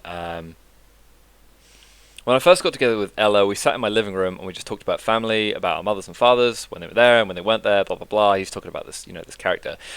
She's a transactional New Yorker. She's an orphan. She's very angry. And her purpose in life is really to figure out the puzzle of who she is when you become 21. Something happens where you really want your own identity, blah, blah, blah, etc., etc.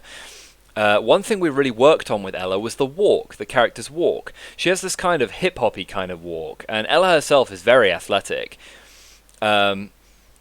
So those comments, along with where he said that she is an orphan and she's very angry, people kind of just put those in one clump together and said like he's kind of furthering some negative stereotypes about black people. So it's not great. I mean, the upside of this whole thing is that we have a black woman, big lead, big AAA game, and that's awesome. And obviously she seems to have been consulted very much so about the process. Like you said, they sat down in the living room together and just kind of talked about the character and whatever. But man, come on, dude, come on. It's such a... You could have said anything else. Just say she has swagger. That's all you need to say. Well, don't say it in the same way the Spider-Man guy said it, but... you don't even need to bring up about her walk. We don't give a shit. We can see that she's got she has a I don't know, a unique walking style. You don't have to fucking say anything. You can just say this is a different step for us as developers. It's Square Enix making it, for fuck's sake. And Luminous whatever. Just say she has swagger. We get the picture. It doesn't need to be but like a... No, you don't. You don't need to bring it up. You can just show the clip of her walking or whatever, and we can just see. True, but But this wasn't an interview. I think just yeah, because of the interview format, I think he wanted to talk about it, but not just. Yeah, I agree with you. This wasn't good in any way, shape, or form. Uh, yeah, it's very awkward. So an awkward position he's now put himself in. oh dear. Um, Either way, game looks cool. yeah, it does look cool. Like the combat looks awesome. There's some cool like bullet stopping like stuff that she has, which I'm like, yeah, let's do it. Looks awesome.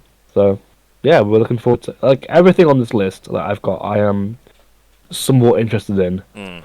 Um, uh, but yeah, anything else you want to talk I about? don't have too much else on the list that I actually wanted to talk about. I mean, I'm very interested in the Wonder Woman teaser, but that's all we got. We just got the kind of rotating teasers, so I don't have too much to say about that other than it's cool to see a DC hero other than Batman getting a big AAA game. That's cool, that's awesome. Um, Most of these others were just kind of things I was interested in, but didn't have anything to say on. There was one thing that caught my eye, though, which was Telltale Games Expanse. And that was like, Yep. Yeah. that really jumped out at me, and I'm just Googling something to make sure I don't trip myself up here. Am I wrong in thinking that Telltale Games went out of Yeah. business? So how have they found themselves back? So I don't know actually, but I know they shuttered development and stuff back in 2018. They might be coming back with a smaller workforce. I think it Okay, was. yeah, possibly. Um, I think it was Skybound that shut them down. Right. And who is Skybound? Because they were a publisher, I think, that were working Okay, with yeah, yeah, Telltale. Let me have a look here just to see. Telltale Games. Let's have a look. Do do do do do do. Because I thoroughly enjoyed the Batman series that they did, and there was like a few DLCs for that. I thought it was awesome, and they're kind of most famous for their Walking Dead game, right? Believe that. Well, yeah, Or they yeah, had they a had hand that. in it, right? They had that. They had The Wolf Among Us and Tales from the Borderlands, which was a massive success. Like Yeah. Borderlands was hilarious. It was. Everyone says it was more Borderlands than Borderlands, which Oh, that's cool. is. It's yeah. They've.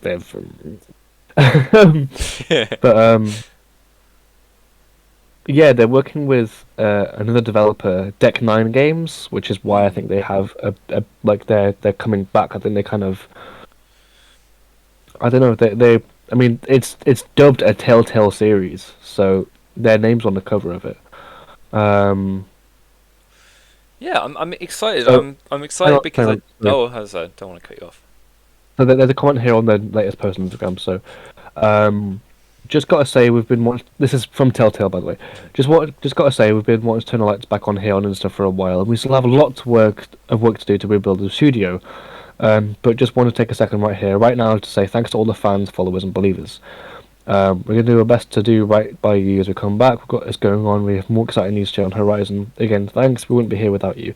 So, yeah, they are rebuilding stuff. They are back on their way. And I think this collaboration is kind of a helping hand from Deck Nine, as they kind of, I don't know, like they have other stuff they're doing. So it's not just the Expanse they've got to offer, as they're probably going to release more updates in the future. But I think what they want to do mainly is because before when they were releasing stuff, it was very sequential. It'd be like, okay, let's do this one game, announce the new game before we release it, and then move on to the next one. I think what they're going to do is announce stuff a bit earlier beforehand, so they have more hype and more sales and more projections, that kind of thing. Because I would assume you're probably right.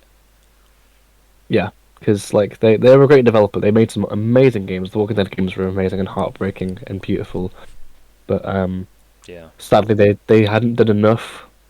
I think they're doing something different with this one, so Yeah, we'll see. I'm excited for them. It's nice to see someone build themselves back up after a bit of a fall, and I mean, it's doubly exciting when you know that you're going to be getting some cool games out of it. So, Yeah, good for them. Good for them. I'm pleased to see that.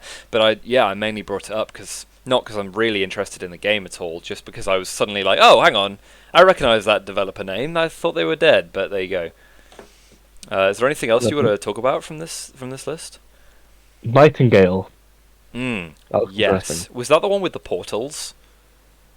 It was like the FPS MMO style base building thing with monsters. Okay. And yes, everyone's kind of in like weird Bloodborne outfits. Ah, yes, this Uh, was it. Yeah. I was quite excited about this one.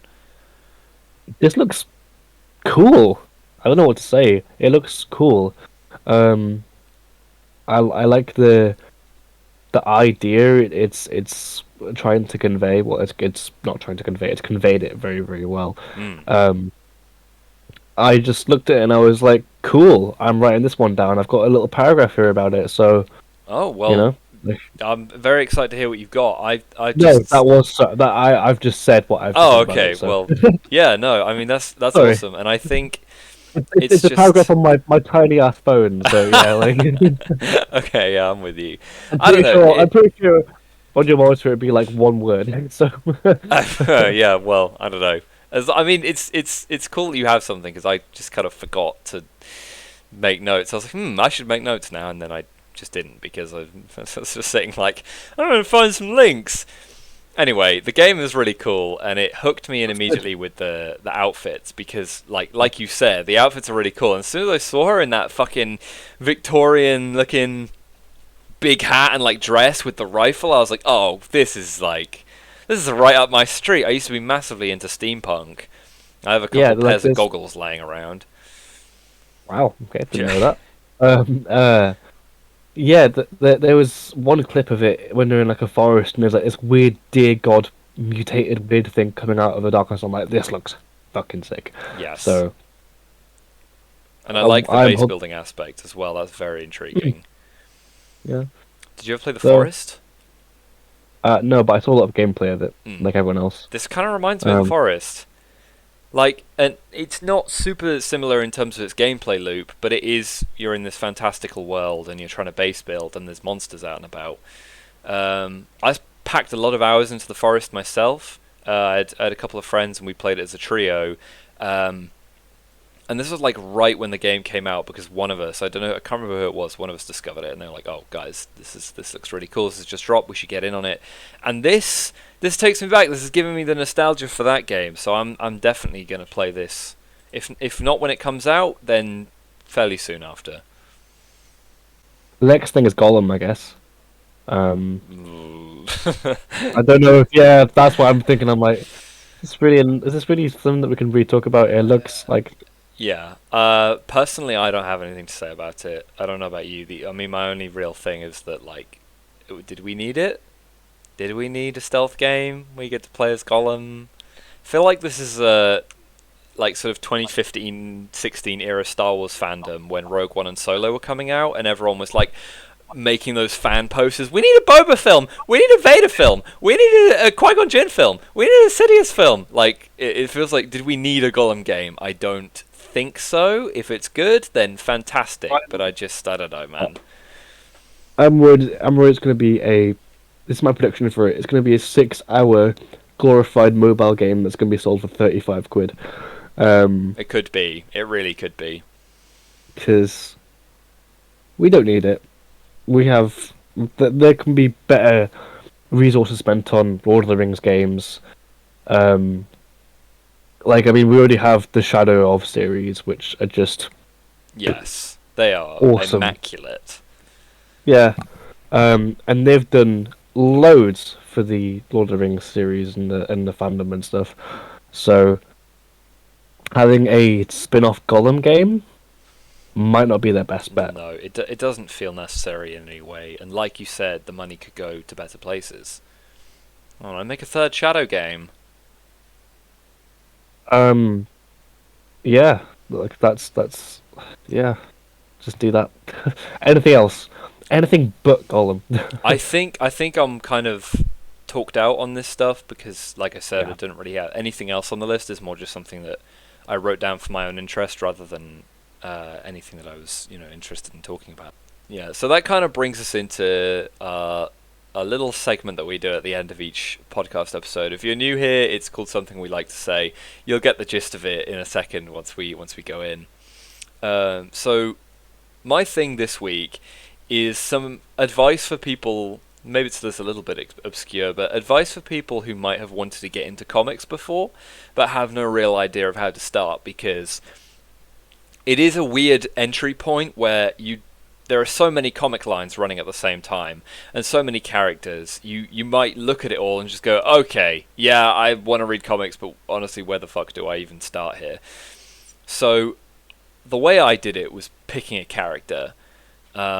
First it was the Fantastic Four. I was like, I want to read Fantastic Four, and I kind of tried it. It didn't really work for me. And then I came across X-23, who is the clone of Wolverine and later his successor, and she becomes Wolverine herself once she's grown up. I thought, alright, what I'm going to do is I'm going to start there. And I looked at her first appearance, and I read that, and I looked at where her story starts, and I just tracked. I looked at reading lists for her character, and I read through, and it was a bit of a difficult process at first, trying to keep track of her like moving into different like X-Men related comic lines and her own solo series. But once you get past that initial stage, you will kind of get a bit more into the rhythm of like tracking down like where certain characters appear in what comic lines, and once you do that, you're fine, because then you can pick like a comic series to read. Like recently, I kind of got my way up to the present day with X-23, and there's like the Dawn of X line that came out in 2019, where they just restarted like a bunch of X-Men comic lines: Marauders, Excalibur, X-Force, X-Factor, X-Men, Fallen Angels. And I was like, okay, I'm just going to start reading Excalibur, and Captain Britain's really cool, and I'm away with it. So basically what I'm saying is that just find an entry point. And once you start reading, you'll be attracted to read other things, and then after a little while, you're used to the format. You understand like how many issues they fit into a volume. If you want to buy comics, you can look at like, you can just find different comics online. You have like different tabs open. You're reading the same character in different issues at different times, whatever, blah, blah, blah. Look at readcomicsonline.io. That's like a great starting place. That's kind of just what I wanted to say, just because I've had so much fun actually getting into comics recently. I've asked for some more Wolverine stuff for Christmas. I've been reading a lot on my laptop. And my friend Hannah, shout out Hannah, I've been hanging out with her recently, and she's a massive X-Men nerd, so she's been helping me get into like some different X-Men stuff and telling me about different crossover events and storylines and where they take place. So I don't know, I'm having a lot of fun with it, and I just figured someone else might want to hear that little piece of advice to get them in. So yeah, read some comics. Hand it over to you. Cool. Well, I will read some comics when I read some comics. But yeah, no. I want to say, like, just as an advice thing, with like it's almost Christmas. Great. I'm happy. It's nice. We're in a safer time now than we were last year, kind of. And there's some crazy stuff going on. There's new variant, and like places are busier and people are being much worse customers in my experience of working. And yeah, I'm about to go and see a lot of my family. And like there's gonna be a lot of people around and stuff, and I'm kind of just thinking, look, if you're gonna be going out and stuff, or going out drinking, or going out whatever you're celebrating, however you're celebrating, and whoever you're celebrating with, look after yourself. Make sure you're testing regularly, and just like drinking water. If you've got like lozenges or whatever, just looking after yourself, giving yourself enough rest, make sure you're eating enough, just the regular stuff. As well as that, if you've not got anyone to spend Christmas with, not got any family, that kind of thing, call up a friend, or just get out there, just like, just look after yourself, because everyone's going to be socializing, and I doubt they're going to mind having an extra hand to look after, or, whatever. I'm like, just enjoy yourself. It's a different time, and if you feel safe going out, then go out. If you don't feel safe going out, then there are other ways to communicate and hang out with people, but end of the day, don't lock yourself in. we are like just we're social creatures. We've always been social creatures. So don't ever feel like that you don't deserve to go out and spend time with people. Yeah, and I mean, at the very least, I'm sure there's a if you you can't go out and see people, I'm sure at the very least there is a Discord server voice Christmas party that would be happy to have you if you kind of you go searching for it online. So yeah, I like that advice a lot actually. That is some great words, and just I'm gonna reiterate it. Just please take care of yourself and be nice to yourself in the holiday season, and Merry Christmas if you're celebrating. Merry fucking Christmas. Merry If you don't fucking celebrate, Christmas. if you don't celebrate it, that's cool. Just stay safe, look after yourself, and keep being you. Goddamn right. There I you like go. that. All right. Well, I think that's probably going to be it from us then. If you'd like to wrap us up, Yeah. my good man. Anyway, yeah, thank you so much, guys, for watching this episode of No Clipping Through the Net. This has been our 4th episode now. We are still going strong with this stuff, and we are still just as passionate about it and having just as much fun doing it as well. We hope you guys are having fun watching it too, because honestly, like, there's nothing like it's great. There's so much we're talking about today. And we're touching on almost 2 hours now, I think, but like, still, like, there's never any end to our coherent rambling, because Yeah. it isn't just incoherent. There is a structure to it. We like, yeah. Thank you so much for watching this. If Yeah, you've enjoyed agreed. it, give it a like, give us a sub, give us a shout out. That would be really, really helpful. We're still starting out. We're still we're still in like a little baby spot, but we are looking to grow our little baby legs, our little Deadpool 2 legs, and get out there. And grow into Um, a real boy. grow into a real Ryan Reynolds in an animated green suit. But yes, Yes. give us a comment if you want to watch, if you want to talk about anything, or if you want to, like, have an input on stuff. We are about everywhere. We're about on Twitter. We're about on Yep. All our Twitch. socials down here. We're about on Instagram. Yep, I'm down here, and he's that way, I think. Yep. I'm That streaming that way. here. I'm Instagramming here. I don't really use Twitter, but I'm somewhere. Uh, But yeah, we are trying to be a lot more live now as well, since we have more energy for it, that kind of thing. Well, I am. This guy's been mad with Twitch stuff. I've been on the ball with it. He's- Since I got my new he's- Wi-Fi, I've been streaming non-stop, and it feels great. And it's good to see you back doing it as well. Yeah, it's cool. yeah. So we're around if you wanna come talk to us, then we'll be around. Yeah. I think with that, just Merry Christmas everybody to those who are celebrating, and just happy holiday season in general to those who aren't. Yeah. Merry Christmas. Thank you so much. All right, bye bye. See you around.